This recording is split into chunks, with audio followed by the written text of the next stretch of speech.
कान्हा से द्वारकाधीश तक।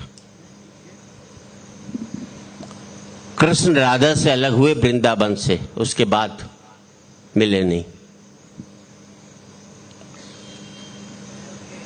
कृष्ण के दो चरित्र हैं, जो प्रेम से जुड़ा वो कान्हा कहलाया, जो युद्ध से जुड़ा वो द्वारकाधीश कहलाया। व्यक्ति वो हैं, चरित्र विपरीत है दोनों जगह उसके। हाँ मानिक भाई, मैंने सोचा स्वर्ग में राधा और कृष्ण आमने सामने मिल जाए। क्या हुआ? मैंने सोचा स्वर्ग में राधा और कृष्ण आमने सामने मिल जाएं तो राधा कुछ सवाल तो करेगी। ऐसी क्या बात थी? वृंदावन में रास रचाया, समुद्र के किनारे पहुंचकर द्वारकाधीश बन गए, वापिस भी नहीं लौटे। और इस मुल्क में प्यार का अगर सबसे बड़ा नाम आता है तो राधा और कृष्ण का आता है। मेरा मानना है इस देश का वैलेंटाइन डे उस दिन मनना चाहिए जिस दिन कृष्ण का जन्मदिन था। हम उससे बेहतर व्यक्ति नहीं तलाश कर सकते।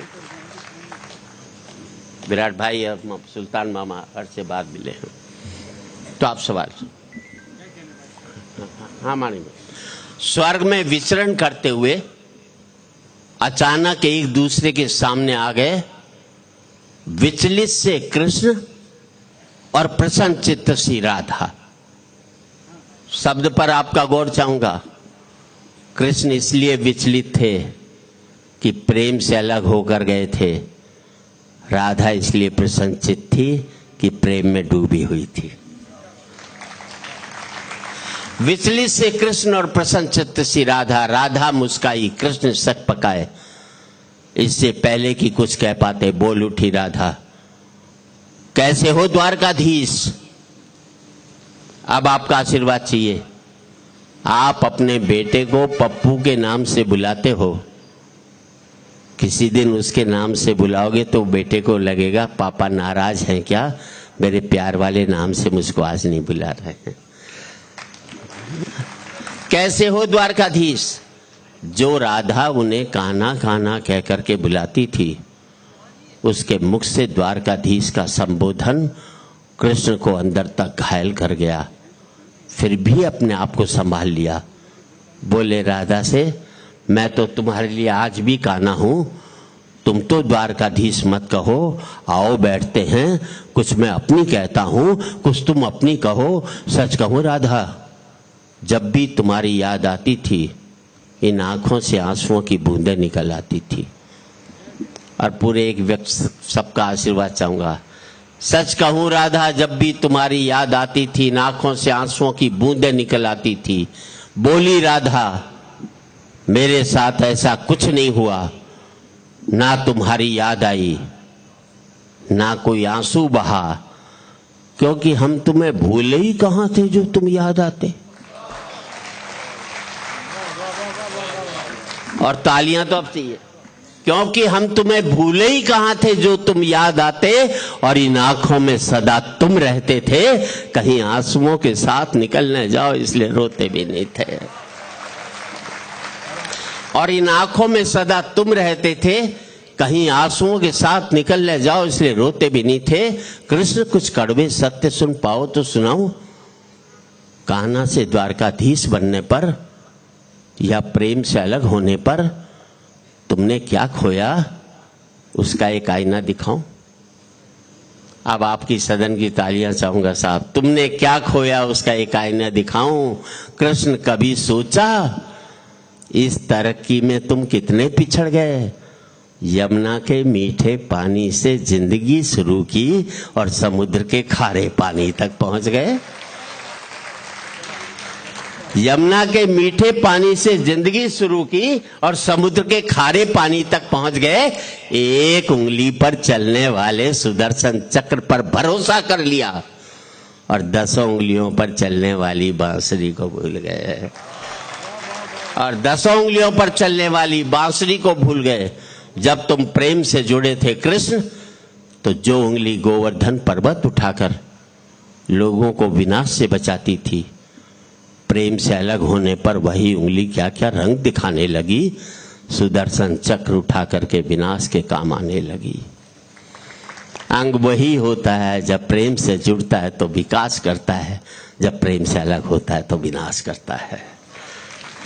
वही उंगली क्या क्या रंग दिखाने लगी, सुदर्शन चक्र उठा करके विनाश के काम आने लगी। पूरे सदन का आशीर्वाद चाहूंगा। कृष्ण, कान्हा और द्वारकाधीश में क्या फर्क होता है बताऊं? कान्हा होते तो तुम सुदामा के घर जाते, सुदामा तुम्हारे घर कभी भी नहीं आता। और जिन बातों के लिए पूरी कविता लिखी, इतने भागवत वाचक आए, हजारों साल से किसी ने इस बात का उल्लेख नहीं किया। मैंने उल्लेख भी किया और उसकी वजह भी बताई है।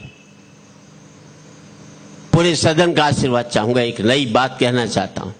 कृष्ण, तुम तो सभी कलाओं के स्वामी हो, गीता जैसे ग्रंथ के दाता हो, नीति निर्माता हो, धर्म शास्त्र के जानकार हो, पर महाभारत युद्ध में क्या निर्णय लिया? अपनी पूरी सेना कौरवों को सौंप दी और अपने आप को पांडवों के साथ कर लिया। अब आपका आशीर्वाद चाहिए। अपनी पूरी सेना कौरवों को सौंप दी और अपने आप को पांडवों के साथ कर लिया। सेना तो आपकी प्रजा थी, राजा उसका पालक होता है, उसका रक्षक होता है। आप जैसा महाज्ञानी उस रथ को चला रहा था जिस पर बैठा हुआ अर्जुन आपकी प्रजा को ही मार रहा था। आप जैसा महाज्ञानी उस रथ को चला रहा था जिस पर बैठा हुआ अर्जुन आपकी प्रजा को ही मार रहा था। अपनी प्रजा को मरते देख आप में करुणा नहीं जगी, क्योंकि आप प्रेम से शून्य हो गए थे। प्रेम से जुड़े होते तो कौरवों पांडवों में युद्ध नहीं बल्कि समझौते होते। दो बड़ी पंक्ति बनी, अच्छी लगे तो पूरे सदन की तालियां चाहूंगा। कृष्ण, युद्ध में प्रेम में यही फर्क होता है। युद्ध में आप मिटा करके जीतते हैं, प्रेम में आप मिट करके जीतते हैं। युद्ध में प्रेम में यही फर्क होता है। युद्ध में आप मिटा करके जीतते हैं, प्रेम में आप मिट करके जीतते हैं। प्रेम में डूबा हुआ आदमी दुखी तो रह सकता है पर किसी को दुख नहीं देता। और आपका आशीर्वाद चाहिए। कृष्ण, आज भी धरती पर जाकर देखो, अपनी द्वारकाधीश वाली छवि को ढूंढते रह जाओगे। हर घर में, हर मंदिर में मेरे साथ ही खड़े नजर आओगे। हर घर में, हर मंदिर में मेरे साथ ही खड़े नजर आओगे।